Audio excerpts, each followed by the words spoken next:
রাত 9টায় বাংলাদেশে আপনাদের স্বাগত জানাচ্ছি আমি খালেদ মিহির। সবশেষে খবর আলোচনা বিশ্লেষণ নিয়ে থাকছি আমি কাজী মহুয়া। খেলার মাঠের হারজিত এবং আনন্দ বেদনার সবশেষ খবর নিয়ে আছেন রুবাই হোসেন। রাত 9টায় বাংলাদেশে আজ মতামত পাঠানোর বিষয় বিয়ের বয়সে বিশেষ বিধান। মতামত পাঠাতে SMS করতে পারেন অথবা লিখতে পারেন ফেসবুকেও। আপনাদের মতামত জানিয়ে দিচ্ছি সংবাদের পরের অংশে। এদিকে পৌরসভা নির্বাচন পেছাতে নির্বাচন কমিশনের কাছে আনুষ্ঠানিক দাবি জানিয়েছে বিএনপি ও জাতীয় পার্টি। বিএনপি 15 দিন এবং জাতীয় পার্টি 10 দিন পেছানোর দাবি করছে।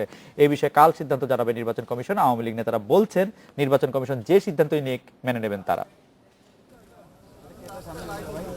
সংবাদ সম্মেলন করে পৌরসভা নির্বাচনে অংশ নেওয়ার কথা জানিয়েছিল বিএনপি, তবে শর্ত ছিল 15 দিন পেছানোর। সেই দাবি আনুষ্ঠানিকভাবে নির্বাচন কমিশনের কাছে এবার তুলে ধরল দলটি। নির্বাচন কমিশনের সঙ্গে বৈঠক শেষে বিএনপি চেয়ারপারসনের উপদেষ্টা ওসমান ফারুক বলেন, তাদের দলের বেশিরভাগ নেতাকর্মী কারাগারে এখনো ধরপাকড় চলছে। সব মিলিয়ে প্রস্তুতির জন্য সময় চায় দলটি। 50 লক্ষ নতুন ভোটার 1 জানুয়ারি 2 জানুয়ারি অন্তর্ভুক্ত হওয়ার কথা, তাদেরকেও অন্তর্ভুক্ত করার প্রয়োজন রয়েছে যাতে তারা এই নির্বাচনে ভোট দিতে পারে। এবং এই সার্বিক বিবেচনায় আমরা অনুরোধ করেছি যে অন্তত 15 দিন যেন এই তফসিল নির্বাচন তারিখ পরিবর্তন করে দেওয়া হয়। প্রতিদিন ধরা হচ্ছে আমাদের নেতাকর্মীদের। সেই পরিস্থিতির একটা সুষ্ঠু পরিবেশে নির্বাচন করা আমাদের পক্ষে অসম্ভব হয়ে দাঁড়াচ্ছে। এর আগে বিরোধী দল জাতীয় পার্টিও মনোনয়নপত্র জমা দেওয়ার জন্য আরও 10 দিন সময় বাড়ানোর অনুরোধ করে প্রধান নির্বাচন কমিশনারের কাছে। অন্যদিকে আওয়ামী লীগের প্রতিনিধি দলের মূল দাবি ছিল নির্বাচনে সংসদ সদস্যদের প্রচারে অংশ নেওয়ার সুযোগ রাখা। আর ভোট পেছানোর বিষয়ে কমিশনের সিদ্ধান্তে আপত্তি থাকবে না বলেও উল্লেখ করেন দলের নেতারা। মন্ত্রীদেরকে যেটা আমাদের আইনে যেটা হয় সেটা আমরা, যেহেতু তারা সরকারি সুযোগ সুবিধা ভোগ করেন, সেই ক্ষেত্রে আইন যদি তাদেরকে পারমিট করে তারা আসতে পারেন। তবে আমরা সংসদ সদস্যরা কোনো এক্সিকিউটিভ পাওয়ার হোল্ড করে না বা সংসদ সদস্যরা কোনো গভর্নমেন্ট বেনিফিট ভোগ করে না। আমরা চাই যে সকল রাজনৈতিক দলগুলো এই নির্বাচনে অংশ নিক। নির্বাচন পিছিয়ে গেলেও আপনাদের কোনো আপত্তি নেই সরকারি দল হিসেবে? আমরা নির্বাচন কমিশনের সিদ্ধান্তের ব্যাপারে সরকারি দল হোক বিরোধী দল হোক কোনো রাজনৈতিক হস্তক্ষেপ চলবে না এবং প্রশাসন যেন পুরোপুরি নির্বাচন কমিশনের অধীনে থাকে। আর প্রশাসনে কোনো হস্তক্ষেপ করতে পারবে না। 3 তারিখ আর 3 ডিসেম্বরটা জমা দিতে হবে। এর মধ্যে এই সবগুলো আপনার এই যে পেপারওয়ার্ক সম্পন্ন করে নির্ভুল একটা নমিনেশন পেপার সাবমিট করা ডিফিকাল্ট হয়ে যাবে। 3 দলের সঙ্গে বৈঠক শেষে প্রধান নির্বাচন কমিশনার জানান, সবার দাবি দেওয়ার ব্যাপারে সোমবার কমিশন বৈঠকে সিদ্ধান্ত নেওয়া হবে। পরীক্ষা আছে সামনে, বিশ্ব ইজতেমা রয়েছে, তারপরে আমাদের হালনাগাদের হচ্ছে সেটা ফাইনালাইজ হবে ইত্যাদি কারণে ওই 90 দিন পেরিয়ে যাবে। তার আগে আমরা করতে পারবো না। আইনের সেই ভায়োলেশনটা শ্রদ্ধা করার জন্যই আমরা এই নির্বাচনটা এর মধ্যে করতে হয়েছে। নির্বাচনের আগে অযথা যেন কোনো নেতাকর্মীকে হয়রানি করা না হয়, প্রশাসনের প্রতি সেই আহ্বানও জানান CEC. Asmamita, independent news, Dhaka. এদিকে পৌরসভা নির্বাচনে মেয়র প্রার্থী চূড়ান্ত করতে মনোনয়ন বোর্ড করেছে আওয়ামী লীগ। দলীয় প্রধান শেখ হাসিনা এই বোর্ডের সভাপতি। সোমবার সন্ধ্যায় গণভবনে প্রথম বৈঠক করবে এই বোর্ড। সেখান থেকে চূড়ান্ত তালিকার ঘোষণা আসতে পারে। আওয়ামী লীগের শীর্ষ নেতারা জানিয়েছেন, তৃণমূল থেকে প্রস্তাবিত প্রার্থীর নামই চূড়ান্ত থাকছে। কেন্দ্রীয় বোর্ড শুধু প্রার্থীর যোগ্যতা যাচাই বাছাই করবে। মনোনয়ন বোর্ডের সদস্য হিসেবে আছেন মোহাম্মদ নাসিম, মাহবুবুল আলম হানিফ, জাহাঙ্গীর কবির নানক, দীপুমণি, আব্দুর রাজ্জাক, ফারুক খান ও আবুল হাসনাত আব্দুল্লাহ। এদিকে পৌর নির্বাচনের কারণে অথবা পৌর নির্বাচনের দোহাই দিয়ে ক্ষমতাসীন আওয়ামী লীগের জাতীয় সম্মেলন ডিসেম্বরে করছে না তারা। 2-1 মাস পিছিয়ে তা ফেব্রুয়ারিতে হতে পারে বলে জানিয়েছেন দলের নেতারা। যেসব জেলায় এখনো সম্মেলন কমিটি হয়নি সেখানে দ্রুত এসব প্রক্রিয়া শেষ করার উদ্যোগ নেওয়া হয়েছে বলে জানিয়েছেন তারা। আওয়ামী লীগের কার্যনির্বাহী সংসদের মেয়াদ শেষ হবে 29শে ডিসেম্বর। দলটির গঠনতন্ত্রে 3 বছর পর পর জাতীয় সম্মেলন হওয়ার কথা। সে অনুযায়ী এবছরের ডিসেম্বরে 20তম সম্মেলন করার সিদ্ধান্ত ছিল। তবে ডিসেম্বরে পৌরসভা নির্বাচন পড়ায় মাস জুড়েই চলবে প্রচারণা। দলের নেতারা বলছেন, এই ডামাডোলে জাতীয় সম্মেলন করা সম্ভব নয়। পৌরসভার নির্বাচন তফসিল ঘোষণা হয়ে গেছে, তো পৌরসভার নির্বাচন শেষ হওয়ার পরেই আমরা হয়তো জানুয়ারি বা ফেব্রুয়ারি দিকে এটা সময়ের দিকে হয়তো কাউন্সিলটা করতে পারবো। 2009 সালে হয়েছে, 2012 সালে হয়েছে, 2015 সালে আমাদের ডিউ টাইম এবং ডিসেম্বরে আমাদের কাউন্সিল করবার ইচ্ছা ছিল। সেভাবে প্রস্তুতি আমাদের গ্রহণ হয়েছিল, কিন্তু হঠাৎ করে এই সময়ে পৌরসভা নির্বাচনটি আসায় হয়তো ডিসেম্বরের জায়গায় জানুয়ারিতে হতে পারে। পরপর 2 মেয়াদে দায়িত্বে থাকা এই কমিটি দলকে তেমন গতিশীল করতে পারেনি এমন অভিযোগও আছে। তাই কর্মী সমর্থকরা দ্রুতই চায় সম্মেলন, নতুন নেতৃত্ব। প্রত্যেকটা জেলা পর্যায়ে কাউন্সিল করে সেখানেই কিন্তু কমিটি আমরা নির্বাচিত করে এসেছি, বিশেষ করে প্রেসিডেন্ট সেক্রেটারি, যেটা কিন্তু ইতিপূর্বে কখনো সম্ভব হয়নি। তো সেই দিক থেকে আমি মনে করি যে বর্তমান কমিটির সফলতা আমি মনে করি যে এই দিক থেকে ব্যাপক। দল এবং সরকার সমান্তরালভাবে এগিয়ে গেছে। যখন একটি রাজনৈতিক সরকার থাকে, নিঃসন্দেহে দল সেখানে একটি গুরুত্বপূর্ণ ভূমিকা পালন করে। এবারের জাতীয় কাউন্সিলে কেন্দ্রীয় কমিটির সদস্য ৭৩ থেকে বাড়িয়ে ১০১ জন করা হতে পারে। ছিটকে পড়তে পারেন বিতর্কিতরা। ময়মনসিংহ, ফরিদপুর ও কুমিল্লাকে নতুন 3টি বিভাগীয় ইউনিট ঘোষণা করে সাংগঠনিক সম্পাদক পদ 7টি থেকে বাড়িয়ে 10টি করা হতে পারে। অনিমেষ কর, ইন্ডিপেন্ডেন্ট নিউজ, ঢাকা। এদিকে জাতীয় পার্টি কর্মসূচিতে আমন্ত্রণ না পাওয়ায় প্রকাশ্যে ক্ষোভ জানালেন সংসদে বিরোধী দলীয় নেতা রওশন এরশাদ। তবে এর পরপরই সংবাদ মাধ্যমের সামনে এড়িয়ে যান পুরো ঘটনা। তিনি বললেন, জাতীয় পার্টিতে কোনো কোন্দল নেই, যা রটনা তার সবই মিডিয়া সৃষ্টি। এরশাদ রওশন দ্বন্দ্ব জাতীয় পার্টির পুরনো সমস্যা। বিষয়টি আবারও প্রকাশ পেল রওশন এরশাদের অভিযোগ থেকে। বনানী কার্যালয়ে পৌরসভা নির্বাচনে মনোনয়ন প্রত্যাশীদের সঙ্গে এক সভায় হাজির হয়ে দলের চেয়ারম্যান হুসেইন মোহাম্মদ এরশাদের বক্তব্যের পর মাইক নেন তিনি। বলেন, সারা দেশে তৃণমূলের নেতাকর্মীর এত বড় সমাবেশের খবরটিও তাকে জানানো হয়নি। অনেকদিন পর আমি পার্টি অফিসে আসলাম। আজকে আমি নিজের ইচ্ছায় এসেছি দেখতে, এসে দেখি এখানে মনোনয়ন দেওয়া হচ্ছে। কিছুক্ষণ পর বিষয়টি নিয়ে সাংবাদিকরা বিস্তারিত জানতে চাইলে অবশ্য এড়িয়ে যান রওশন। আপনি বললেন যে আপনাকে পার্টির কোনো কর্মসূচি জানানো হয় না। ওটা এমনি জানানো হয়। পার্টির মধ্যে কি আবার কোন্দলটা বা পার্টির মধ্যে কোন্দল কি এখন আছে? না না, কোন্দল তো কোনোদিনই ছিল না, এটা তো আপনারা বানান, সাংবাদিকরা বানায় এটা। এ ব্যাপারে দলের চেয়ারম্যান এরশাদও কথা বলতে চাননি। দলের মহাসচিব জিয়াউদ্দিন আহমেদ বাবলু দাবি করেন, এটি কোনো আনুষ্ঠানিক বৈঠক না হওয়ায় আমন্ত্রণের বিষয়টি অবান্তর। এটা আনুষ্ঠানিক তো কোনো বৈঠক না, সেখানে সেই জন্যই সেখানে ওই আনুষ্ঠানিকতার কোনো সুযোগ নাই, যেমন আমাকে কেউ আমন্ত্রণ জানায়নি। তবে তৃণমূলের নেতাকর্মীরা মনে করেন এমন দ্বন্দ্ব দুর্বল করছে দলকে। এরশাদ রওশনের দ্বন্দ্বের প্রভাব পড়তে পারে পৌরসভা নির্বাচনে। অনিমেষ কর, ইন্ডিপেন্ডেন্ট নিউজ, ঢাকা। মহা অসাধারণ একটি খবর পড়লেন আপনি। আমরা দেখলাম যে উনি বলছেন যে তাকে জানানো হয় নাই, তিনি রাগ করছেন, সেটা স্পষ্ট বোঝাই গেল। তারপর আবার তিনি যাওয়ার সময় বললেন যে মিডিয়ার সৃষ্টি, জাতীয় পার্টিতে কোনো কোন্দল নেই। মনে স্মরণ শক্তিতে একটু সমস্যা হয়ে যেতে পারে, বয়স হয়েছে। স্মরণ শক্তি। ও যাই হোক, আমরা পরের খবরে যাই। হাইকোর্টের নির্দেশনা অনুযায়ী নাইকো দুর্নীতি মামলায় কাল বিচারিক আদালতে হাজির হবেন বিএনপি চেয়ারপারসন বেগম খালেদা জিয়া। বিষয়টি নিশ্চিত করেছেন বিএনপি কেন্দ্রীয় আইনজীবী, বিএনপি নেত্রীর আইনজীবী খন্দকার মাহবুব হোসেন। দুর্নীতি দমন কমিশনে করা এই মামলা ঢাকার বিশেষ জজ আদালতে অভিযোগ গঠনের পর্যায়ে আছে। সোমবার খালেদা জিয়া আদালতে হাজির হয়ে জামিন চাইবেন বলে জানান তার আইনজীবী। নাইকো দুর্নীতি মামলায় বৈধতা নিয়ে খালেদা জিয়ার করা আবেদন গত 18 জুন খারিজ করে দেয় হাইকোর্ট। সেই সঙ্গে মামলার উপর থেকে স্থগিতাদেশ তুলে নিয়ে তাকে বিচারিক আদালতে আত্মসমর্পণের নির্দেশ দেওয়া হয়। সেনা নিয়ন্ত্রিত তত্ত্বাবধায়ক সরকারের সময় খালেদার গ্রেপ্তার হওয়ার পর 2007 সালের 9 ডিসেম্বর তার বিরুদ্ধে তেজগাঁ থানায় নাইকো দুর্নীতি মামলা করে দুদক। আমরা আইনের শাসনে বিশ্বাস করি। আমরা হাইকোর্টের আদেশের বিরুদ্ধে উচ্চ আদালতে আপিল করব। এই আপিলের সাপেক্ষে যেহেতু হাইকোর্ট একটা নির্দেশ দিয়েছেন হাজির হওয়ার জন্য, সে উচ্চ আদালতের নির্দেশের প্রতি শ্রদ্ধা জানিয়ে আমরা আগামীকাল আমাদের নেত্রী নাইকোর মামলায় হাজিরা দেব। রাজধানীর তেজগাঁওয়ে অবৈধ ট্রাক স্ট্যান্ড উচ্ছেদের অভিযানের সময় পুলিশের সঙ্গে শ্রমিকের সংঘর্ষে আহত হয়েছেন কয়েকজন। উত্তরের মেয়র আনিসুল হক অবরুদ্ধ থেকেছেন প্রায় 3 ঘন্টা। বিকল্প ট্রাক স্ট্যান্ড নির্মাণ সহ কয়েকটি বিষয়ে সমঝোতার পর বিকেলের দিকে পরিস্থিতি স্বাভাবিক হয়েছে। মেয়র বলছেন, কোনো চাপের মুখেই তিনি অবৈধ স্থাপনা উচ্ছেদ অভিযান থেকে পিছু হটবেন না। অবৈধ ট্রাক স্ট্যান্ডের সঙ্গে রাস্তায় দাঁড় করিয়ে রাখা ট্রাক সরানোর নির্দেশনা অনেকটাই বাস্তবায়ন হয়েছে কয়েকদিন আগে। এরপরই সেখানকার অবৈধ বিভিন্ন স্থাপনা সরাতে সময় বেঁধে দেয় সিটি কর্পোরেশন। রোববার পূর্ব ঘোষণা অনুযায়ী উচ্ছেদ অভিযানে নামেন সিটি কর্পোরেশনের কর্মকর্তারা। রেলমন্ত্রী মজিবুল হক ও মেয়র আনিসুল হকও উপস্থিত হন ঘটনাস্থলে। কিছুক্ষণের মধ্যেই আসে বাধা। এক পর্যায়ে মেয়রকে লক্ষ্য করে ইটপাটকেল ছুটতে থাকে কয়েকজন। পুলিশ পরিস্থিতি নিয়ন্ত্রণে আনতে গেলে শুরু হয় সংঘর্ষ।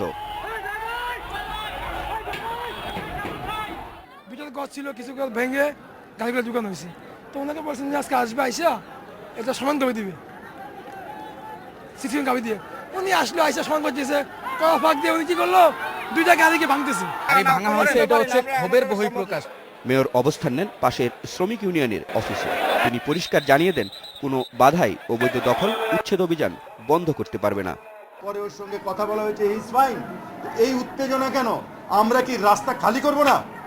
আমরা কি জবরদখল খালি করবে না? মেয়র পালিয়ে যাবে ঢাকা শহর থেকে? এটা হবে না। যেইখানে রাস্তা দখল আছে রাস্তায় গাড়ি দাঁড়াতে দেব না, যাই ঘটুক। আমি বলেছি ওনাদেরকে, মাননীয় প্রধানমন্ত্রী আমাকে এই দায়িত্ব দিয়েছেন, আমি বলেছি সরকারের ভরসা আছে মেয়রের উপর। এরপর দীর্ঘ সময় ধরে দুই পক্ষের আলোচনা হয়। রাস্তা থেকে অবরোধকারীদের সরে যাওয়ার আহ্বান জানান শ্রমিক নেতারা।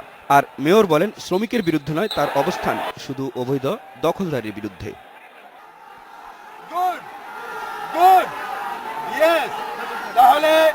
তাহলে আমরা ঠিক করলাম যে এই সমস্ত জায়গায় যেসব গাড়ি আছে সেই গাড়িগুলো ভিতরে থাকবে। আমরা আপনাদের জন্য একটি ভালো ট্রাক টার্মিনাল বানাবো, এটাই আমাদের প্রত্যাশা। ভালো ট্রাক টার্মিনাল। সবাই ভালো থাকবেন, আমরা যেন আপনাদের সাহায্য করতে পারি। 4 জন মন্ত্রী একত্র হয়ে বলেছেন এই রেলের জায়গাটা, এই ট্রাক টার্মিনাল যতদিন না রেল কোনো এর জায়গায় কোনো রেলের প্রজেক্ট না করে। প্রায় 3 ঘন্টার অচল অবস্থার শেষে বিকেল 5টার দিকে স্বাভাবিক হয় এলাকার পরিস্থিতি। Masud Curzon, independent news, Dhaka.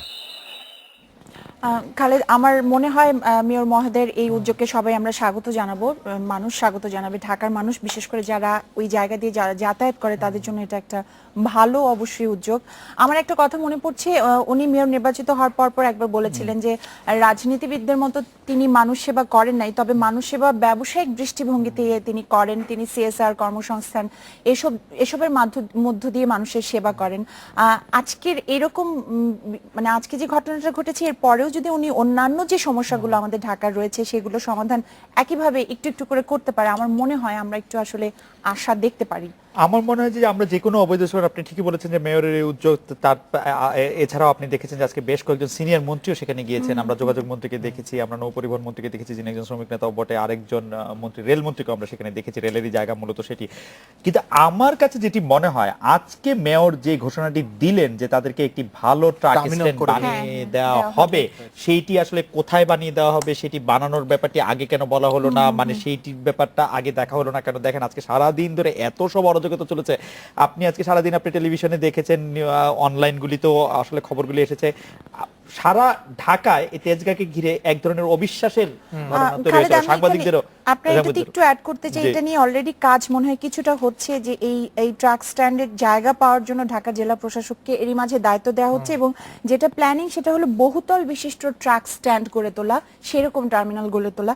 আসলে এগুলো আরেকটু মানুষকে জানিয়ে করলে হয়তো এতটা সমস্যা। এবং আগে সেই উদ্যোগটা নিয়ে যে ট্রাক স্ট্যান্ড সেখান থেকে উঠে যাচ্ছে, তবে আগে উদ্যোগ নিলেও আমরা দেখতে পাচ্ছি যে আপনারা জানেন যে মানে যে কাউকে আমরা যে কোনো জায়গা থেকে আমরা উঠাতে চাই, যে অবৈধ জায়গা দখল করে আছে, সেটা কিন্তু কিছুদিন পরে আসলে আবার দেখা যায় এবং সেটা সম্ভব হয় না। আপনি দেখেন হাজারীবাগ থেকে ট্যানারি সরানোর কথা সর্বশেষ সর্বোচ্চ আদালতের সময় দিয়েছে, তারপরও বেশ কয়েক বছর পেরিয়ে গেছে। শিল্পমন্ত্রী কয়েকবার বলেছেন সরে গেছে, এই বছরই যাচ্ছে না। আসলে অবৈধ স্থাপনা উচ্ছেদ করা এত সহজ নয়। তবে যাই হোক, আমরা যেটি কাজী মহুয়া বলছিলেন যে মেয়রের উদ্যোগকে স্বাগত জানাই, সরকারের উদ্যোগকে স্বাগত জানাই। আমরা আশা করি যে মালিক শ্রমিক যারা আছেন তারাও আসলে বিষয়টিকে ইতিবাচক ভাবেই দেখবেন আর কি। আমরা একটা বিরতি নিচ্ছি।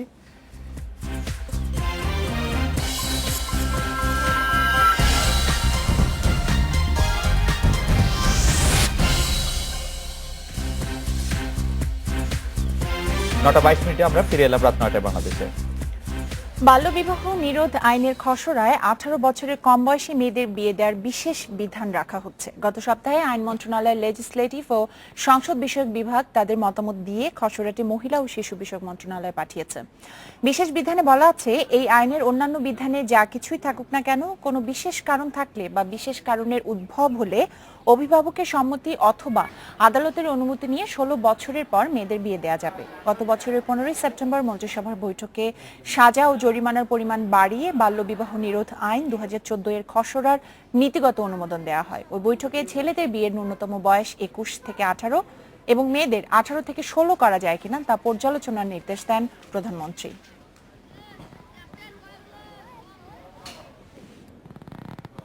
নিরাপত্তা পরিস্থিতি পর্যালোচনা করে শিগগিরই ফেসবুক খুলে দেওয়া হবে বলে আবারও জানালেন স্বরাষ্ট্রমন্ত্রী আসাদুজ্জামান খান কামাল। রাজধানীতে এক অনুষ্ঠান শেষে সাংবাদিকদের এই কথা জানান তিনি বলেন, গুরুত্বপূর্ণ ব্যক্তিদের হত্যার হুমকিদাতাদের ধরার চেষ্টা চলছে।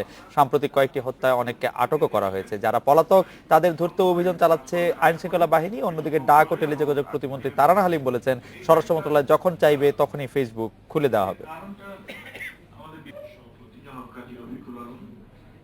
ডাক এবং টেলিযোগাযোগ বিভাগের সিদ্ধান্ত এখানে নেবার কিছু নেই। এখানে সিদ্ধান্তটি আসবে স্বরাষ্ট্র মন্ত্রণালয় যখন মনে করবেন যে এখন নিরাপদ এবং এখন আমরা খুলে দিতে পারি সামাজিক যোগাযোগ মাধ্যমগুলো, আমরা তখনই খুলে দেব। ফেসবুকে বিভিন্ন কায়দায় তারা ফেসবুকে যাচ্ছে, তো আমি তাদের কাছে অনুরোধ করবো একটু ধৈর্য ধরার জন্য। যারা খুন করছেন, যারা কিংবা খুন করার প্রচেষ্টা নিচ্ছেন, আমরা সবাইকে ধরছি এবং আমরা নিয়ন্ত্রণ, আমাদের আইন শৃঙ্খলা বাহিনী নিয়ন্ত্রণের মধ্যেই সেগুলো আছে। রুবাইদ ইফতেখার, আপনার কাছে যাচ্ছি খেলাধুলার খবরের জন্য। খালেদ, আমি হেডলাইনে যেমনটা জানিয়েছিলাম যে মেয়েরা কিন্তু থাইল্যান্ডে জিতেছে এবং মহুয়া কালকে থেকে বিপিএল এর চট্টগ্রাম পর্ব শুরু হচ্ছে, সেই খবরগুলো জানাবো। তবে তার একটা বিরতি নিতে হচ্ছে, আর ফিরে এসে যা থাকবে। ত্রিদেশীয় সিরিজের রানার আপ অনূর্ধ্ব 19 দল 7 উইকেটে জিতেছে ভারত।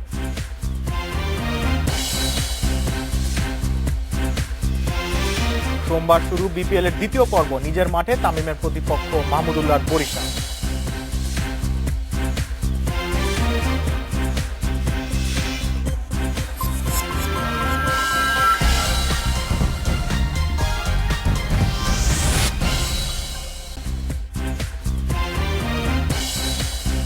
নটা 32 মিনিটে ফিরলাম খেলাধুলার সবশেষ কিছু খবর নিয়ে। নারী ওয়ার্ল্ড টি20 চূড়ান্ত পর্বের আরো কাছাকাছি বাংলাদেশ। থাইল্যান্ডে বাছাই পর্বের দ্বিতীয় ম্যাচে স্কটল্যান্ডকে 8 উইকেটে হারিয়েছে জাহানারার দল। স্কটিশদের দেয়া 54 রানের টার্গেট, 44 বল বাকি থাকতে টপকে যায় তারা। এ জয় সেমিফাইনাল প্রায় নিশ্চিত বাংলাদেশের। এদিকে হার দিয়েই ভারত সফর শেষ করেছে বাংলাদেশ অনূর্ধ্ব 19 ক্রিকেট দল। ত্রিদেশীয় সিরিজের ফাইনালে ভারতের কাছে 7 উইকেটে হেরে গেছে জুনিয়র টাইগাররা। কলকাতায় টস জিতে ব্যাটিং এর সিদ্ধান্ত নেয় বাংলাদেশ। ভারতীয় বোলিং এর সামনে টিকতে পারেননি সাইফ পিনাক। বিপিএল এর চট্টগ্রাম পর্ব শুরু হচ্ছে স্বাগতিক ভাইকিংস এর ম্যাচ দিয়ে। তামিম ইকবালের দল সোমবারের প্রথম ম্যাচে মাঠে নামবে মাহমুদুল্লাহর বরিশাল বুলসের বিপক্ষে। দ্বিতীয় ম্যাচে মাশরাফির কুমিল্লা ভিক্টোরিয়ান্সের প্রতিপক্ষ মুশফিকের সিলেট সুপারস্টার্স। প্রথম 4 ম্যাচের 3টিতে হেরে যাওয়া চিটাগং ভাইকিংসের জন্য সমীকরণটা এখন অনেক কঠিন। টুর্নামেন্টে টিকে থাকার জন্য জিততে হবে বাকি ম্যাচগুলোতে। চট্টগ্রামের মাঠেই দর্শকদের সমর্থনে ঘুরে দাঁড়াতে চায় দলটি। অনুশীলনেও তাই বেশ সিরিয়াস দলটির খেলোয়াড়েরা। অধিনায়কের আশা বাকি ম্যাচগুলোতে নিজেদের নামের প্রতি সুবিচার করতে পারবে দলের খেলোয়াড়েরা। At our home ground, definitely একটু হলেও অ্যাডভান্টেজ থাকবে, ক্রাউড থাকবে। We know that we are better than others maybe. 4টা ম্যাচ আমাদের জন্য খুব ইম্পর্টেন্ট হবে, স্পেশালি দ্য নেক্সট ম্যাচ। আমরা যদি একটা উইনিং নোট দিয়ে স্টার্ট করতে পারি, anything can happen in this tournament. Point তালিকায় চিটাগংয়ের ঠিক উপরেই আছে বরিশাল বুলস। পরের ম্যাচটি জিতে তালিকায় নিজেদের অবস্থান শক্ত করতে চায় দলটির খেলোয়াড়েরা। পেশাদার ক্রিকেটার হিসেবে চাপ নিতে শিখতে হবে, তবে প্রস্তুতি খুব ভালো হয়েছে। আমি নেটে ব্যাটিং করে সন্তুষ্ট। নতুন ভেন্যুতে নতুনভাবে শুরু করতে চাই। আশা করি জয় দিয়ে শুরু করতে পারবো। ঢাকার মাঠে বড় স্কোর খুব একটা হয়নি, কিন্তু চট্টগ্রামে রানের ফুলঝড়ি হবে আশা করছেন দুই দলের খেলোয়াড়ই। Sabbir Irfan, independent news, Chattogram. এই ছিল আমার কাছে খেলাধুলার সবশেষ আপডেট। অন্যান্য কিছু খবর জানাবেন খালেদ এবং মহুয়া। গোলাপি বলের টেস্ট ক্রিকেটের কথা শোনালেন। তবে এই টেস্টই মানুষ মনে রাখবে ন্যাথান লায়ন নিজেকে আউট ভেবে চলে যাওয়ার সময় আউটটা দেওয়া হয়নি আসলে। ওই রানগুলো আমার মতে পার্থক্যটা করে দিয়েছে। যাই হোক, ভ্যাট আদায়ে রাজস্ব কর্মকর্তাদের বিরুদ্ধে ঘুষ নেওয়া ও হয়রানির অভিযোগ করলেন ব্যবসায়ীরা, আর রাজস্ব কর্মকর্তাদের পাল্টা অভিযোগ ব্যবসায়ীদের দিকে। এমন হচ্ছে এনবিআর চেয়ারম্যান বলেছেন, দুই পক্ষ একসঙ্গে কাজ করলে রাজস্ব আদায়ের লক্ষ্য পূরণ কঠিন হবে না। ব্যবসায়ীদের আপত্তির কারণে এখনো কার্যকর হয়নি পাশ হওয়া নতুন ভ্যাট আইন। আগামী বছরের জুলাই থেকে তা কার্যকরের পরিকল্পনা আছে সরকারের। এ নিয়ে এনবিআর ও এফবিসিসিআই যৌথ সভায় আলোচনা হবার কথা থাকলেও চলে পরস্পরের বিরুদ্ধে দোষারোপ। ভ্যাট দেবার ক্ষেত্রে ব্যবসায়ীদের অনীহার কথা বলছে এনবিআর। অন্যদিকে হয়রানির অভিযোগ আনেন ব্যবসায়ীরা। কিন্তু ওই চালানটাকে একটা স্টেশন করানোর জন্য এফবিসিসিআই একটা ড্যাশ খোলা হবে। কারণ আমরা ভ্যাট অফিসে গিয়ে প্রত্যেকটা মাসে চালান দিয়ে আপনাকে আপনার লোকদেরকে 500-1000 টাকা ঘুষ দিতে আমি পারবো না। মনে হয় না যে এমন কোনো সমস্যা আছে যেটা আমরা অতিক্রম করতে পারবো না, এবং আইনের বাইরে থেকে কোনো কাজ করার অভিপ্রায়ও আমাদের নাই, এবং কোনো কাজ করেছে এটা আমার জানা নেই। বর্তমানে প্যাকেজ ভ্যাট দিচ্ছেন ক্ষুদ্র ও মাঝারি ব্যবসায়ীরা। নতুন ভ্যাট আইন কার্যকর হলে দিতে হবে আরো বেশি হারে, তাই তা কার্যকরে আপত্তি অনেকের। যারা আমরা দোকানপাট ছোট ছোট ব্যবসা বাণিজ্য করে যাচ্ছি, কোনো অবস্থাতেই 2016-তে আপনারা বড় বড় শিল্প কারখানার ব্যাট ইমপ্লিমেন্ট করেন, আমরা কিন্তু 15% হারে ব্যাট কেউ দিতে পারবো না। ভ্যাট দিবেন না এটা বলা কিন্তু ঠিক না। ভ্যাট কিন্তু আপনি দিবেন না, ভ্যাট দিবে ভোক্তা, যে ফাইনাল এন্ড ইউজার উনি ভ্যাট দিবেন, আপনি কালেক্ট করবেন। আপনি আমাদের মতনই একজন কালেক্টর, আপনি ডাইরেক্ট কালেক্টর, আমরা ইনডাইরেক্ট কালেক্টর। ভ্যাট আদায় হয়রানি বন্ধে এখন থেকে প্রতিটি জেলায় ব্যবসায়ী ও রাজস্ব কর্মকর্তারা একসাথে কাজ করবে বলে সভায় জানানো হয়। Shaon Hasnat, independent news, Dhaka. সংশোধিত পার্বত্য চট্টগ্রাম ভূমি বিরোধ নিষ্পত্তি কমিশন আইন পাশের জন্য সংসদের আগামী অধিবেশনেই বিল তুলছে সরকার। এই আইন পাশ হলে পাহাড়ে আদিবাসীদের সমস্যা অনেকটা দূর হবে বলে মনে করছেন প্রধানমন্ত্রীর পররাষ্ট্র বিষয়ক উপদেষ্টা গওহর রিজভী। অন্যদিকে পার্বত্য চুক্তি বাস্তবায়ন কমিটি কার্যকরের দাবি আবারও তুলেছেন জনসংহতি সমিতির সভাপতি সন্তু লারমা। ঢাকায় এক আলোচনা সভায় সন্তু লারমা বলেন, পাহাড়ের মানুষ এখন নিরাপত্তাহীনতায় ভুগছে।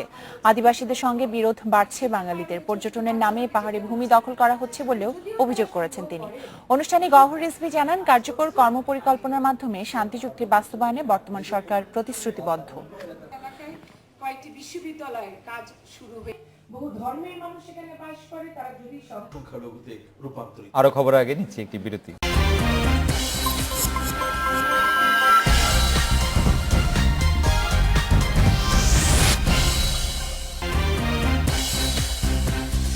রাত 9:46 আমরা ফিরে এলাম রাত 9টায় বাংলাদেশে। ধান চাল সহ 6টি পণ্যের মোড়কে প্লাস্টিকের ব্যবহার বন্ধ হচ্ছে কাল। এসব পণ্যের মোড়কে বাধ্যতামূলকভাবে ব্যবহার করতে হবে পাটের ব্যাগ। তবে ব্যবসায়ীরা বলছেন, পাটের বস্তা সরবরাহ কম থাকায় এই বিধান এখনই পুরোপুরি কার্যকর করা সম্ভব নয়। আর সিদ্ধান্ত বাস্তবায়নে কঠোর অবস্থানে পাট ও বস্ত্র অধিদপ্তর। কৃষি অধিদপ্তরের হিসেবে এই বছর পাটের উৎপাদন হয়েছে 75 লাখ বেল। উৎপাদিত এই কাঁচা পাটের মধ্যে অভ্যন্তরীণ চাহিদা প্রায় 55 লাখ বেল। এর বাইরে পণ্যের মোড়কে পাটের বস্তার ব্যবহার আইন বাস্তবায়ন করতে 70 কোটি পাটের ব্যাগ প্রয়োজন, যার জন্য দরকার প্রায় 20 থেকে 22 লাখ বেল কাঁচা পাট। সব মিলিয়ে দেশে কাঁচা পাটের চাহিদা দাঁড়াবে উৎপাদনের কাছাকাছি। মাসিক যে চাহিদা সেটা যাতে সঠিকভাবে পূরণ করা যায় এবং আমাদের চাল মিল এবং চাল ব্যবসায়ীদের চাহিদা মতো যাতে পাটের ব্যাগ সরবরাহ করা যায় সে ব্যাপারে চাহিদা মাফিক উৎপাদনের পদক্ষেপ গ্রহণ করা হয়েছে। রাজধানীর চালের আড়তগুলোতে এরই মধ্যে পাটের বস্তায় চাল আসতে শুরু করেছে। তবে সরবরাহে ঘাটতি রয়েছে দাবি ব্যবসায়ীদের। প্রায় 50% চাল এসে পড়ছে পাটের, আর যেগুলো আছে 50% এগুলো বেচা বিক্রির কারণে হয়তো একটু দেরি হচ্ছে। চাহিদা অনুযায়ী তো আপনার বস্তা দিতে পারতেছে না সরকার, এটা হলো একটা বড় সমস্যা। সোমবার থেকে আগামী 7 দিন 3 ধাপে মাঠে থাকবে ভ্রাম্যমাণ আদালত। সংশ্লিষ্ট ব্যবসায়ীদেরকে ডাকা হয়েছে এবং তাদেরকে পরামর্শ দেওয়া হয়েছে 30 নভেম্বর মধ্যে তারা যাতে প্রোফাইলিং ব্যাগ যেটা ব্যবহার করেন সেটা যাতে তারা ব্যবহার করে ফেলেন। এর পরবর্তীতে যদি তারা ব্যবহার করতে থাকেন তাহলে আইন অনুযায়ী ব্যবস্থা গ্রহণে প্রশাসন বাধ্য হবে। আইন বাস্তবায়নে পুরোদমে কাজ চলছে সরকারি 26টি এবং বেসরকারি 41টি পাটকলে। সরকারি ও বেসরকারি পাটকলগুলো থেকে প্রতিদিন এই ধরনের প্রায় 25 লাখ পিস পাটের বস্তা উৎপাদন সম্ভব। সরকার বলছে, পণ্যের মোড়কে পাটের বস্তার ব্যবহার আইন বাধ্যতামূলক করা গেলে প্রতিদিন যে পরিমাণ বস্তার প্রয়োজন হবে তার পুরোটাই এসব মিল থেকে সরবরাহ সম্ভব।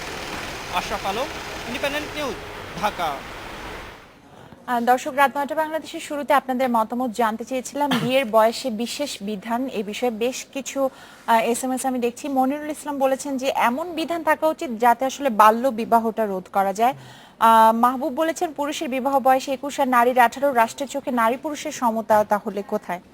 মিজানুর রহমান বলেছেন 16 বা 18 কোনো বিষয় নয়, সচেতনতাটাই আসল, এটাই হলো সবচেয়ে বড় কথা। উনি যে বড় করে আরো যে বলতে চাইছেন, অসচেতনতার কারণে অনেক মেয়ে অল্প বয়সে বাচ্চা নষ্ট করা ক্ষতিকর অভিজ্ঞতার মধ্যে যাচ্ছে, তাই নিরোধকের ব্যবহার সহজলভ্য করার কথাও বলছেন। সবচেয়ে বড় কথা হচ্ছে সচেতনতা, নৈতিকতা। একরামুল ইসলাম বলছেন, এমনিতেই মানুষের ভিড়ে রাস্তায় পা ফেলার মতো জায়গা পাওয়া যায়, তারপর আবার বাচ্চা মেয়েদের বিয়েটাকে আইনানুগ করা হচ্ছে। মেয়েদের বিয়ের বয়স অবশ্যই 16 বছর হওয়া উচিত। মেজবার উদ্দিন এরকম বলছেন, মানে আমরা কিন্তু এটা মিক্সড। না, সাব্বির আবার বলছেন যে ছেলেদের বয়সটা নিয়ে, যে আমি মনে করি ছেলেদের 25 আর মেয়েদের 16 হওয়া ভালো। আর তাসকিয়া বলছেন আমার প্রশ্ন হলো যারা এসব আইন প্রণয়ন করেন তারা কি বিশেষ বিধানে নিজেদের মেয়ের বিয়ে দিবেন কিনা? না না, বিশেষ বিধান আছে অবশ্যই না। আমার মনে হয় দর্শকরা একটা জায়গায় একটু কনফিউজ, যে বিয়ের বয়স মানেই যে সেটা আসলে বাচ্চা হওয়া, সেটা না। বাচ্চা হওয়াটা অনেকটা এটা আসলে মানে সেটা কন্ট্রোল করা সম্ভব, এবং দুজনের সিদ্ধান্তের ব্যাপার। আরেকটি বিষয়, আমি আজকে কিন্তু অনেকক্ষণ কথা বলছিলাম যে আমাদের যে প্রতিমন্ত্রী আছেন মেহের আফরোজ, উনার সঙ্গে। উনি কিন্তু বলছেন যে বিয়ের বয়স কিন্তু আসলে 18ই থাকছে। বিশেষ বিধান বিশেষ পরিস্থিতির জন্য দুটি পরিবারের, মানে যাদের দুটি বাচ্চার মধ্যে বিয়ে হচ্ছে, তাদের বয়স যদি 16 বছর হয় এবং ছেলের বয়স যদি 21 বছর হয়, সেই ক্ষেত্রে দুই অভিভাবকের সম্মতিতে যদি এরকম কোনো কারণ থাকে যে তাদের আসলে বিয়ে দিতে হবে, তবেই শুধু সেটি রদ করার একটি প্রস্তাব রাখা হয়েছে। কি পারমিশন নেওয়ার কোনো বিষয় থাকবে? সেটি হচ্ছে যে পারমিশন নেওয়ার ঠিক বিষয় না, কিন্তু তারা যদি আসলে দুই পক্ষ একমত না হন, শুধু এক পক্ষ বা কোনো পক্ষ একমত না হয়, সেটা আসলে বিয়ে হিসেবে গণ্য হবে না। সেক্ষেত্রে অভিভাবকের হয়তো আইনটি যখন আইন হবে তখন আমরা ভালো করে দেখতে পারবো। এখন এটি খসড়া, অভিভাবকদের হয়তো স্বাক্ষর, প্রতি স্বাক্ষর, এইসব বিষয়গুলি অন্তর্ভুক্ত হতে পারে। মানে প্রতিমন্ত্রী মেহের আফরোজ আমাদেরকে জোর দিয়ে বলছেন, আমি এর আগে আইনমন্ত্রীর সঙ্গে কথা বলেছি বেশ কয়েকবার, তারা জোর দিয়ে বলছেন যে আসলে 16 বছর কিন্তু বিয়ের বয়স হচ্ছে না, বিয়ের বয়স 18ই থাকছে সর্বনিম্ন। বিশেষ বিধানটি রাখা হচ্ছে যে বিশেষ কোনো পরিস্থিতিতে যদি প্রয়োজন হয়। আমাদের মানবাধিকার সংস্থা থেকে শুরু করে মোটামুটি সবাই যদিও এটার আসলে বিরোধিতা করছে, কিন্তু আমি আসলে দেখছিলাম যে দক্ষিণ এশিয়ার যে কয়টি দেশ আছে সব কয়টি দেশেই মোটামুটি এই নিয়মটাই 18 এবং বিশেষ বিবেচনায় 16 এরকম একটা বিষয় রাখা হয়েছে। আমার মনে হয় যে এই বিষয়টি সরকার মাথায় রাখছে যে বাংলাদেশ সহ ছাড়াও অন্যান্য দেশগুলিতে আসলে কি করা হচ্ছে। যাই হোক, পরের খবরটিতে যাই। রানী নেফারতিতিকে ঘিরে অনেক রহস্যের সমাধান হয়নি প্রায় 3500 বছরও। প্রাচীন মিশরের এই কিংবদন্তির সমাধি কোথায় তাও অজানা। তবে সাম্প্রতিক এক আবিষ্কারে প্রত্নতাত্ত্বিকেরা নড়ে চড়ে বসেছেন। তাদের জোর ধারণা প্রাচীন রাজা তুতানখামেনের সমাধির ভেতরের একটি গোপন কুঠুরিতে আছে রানী নেফারতিতির মমি। ফটো ইলেকট্রনিক পদ্ধতিতে এর কিছু প্রমাণ পাওয়ারও দাবি করছেন তারা। এই ছিল রাত 9টায় বাংলাদেশ।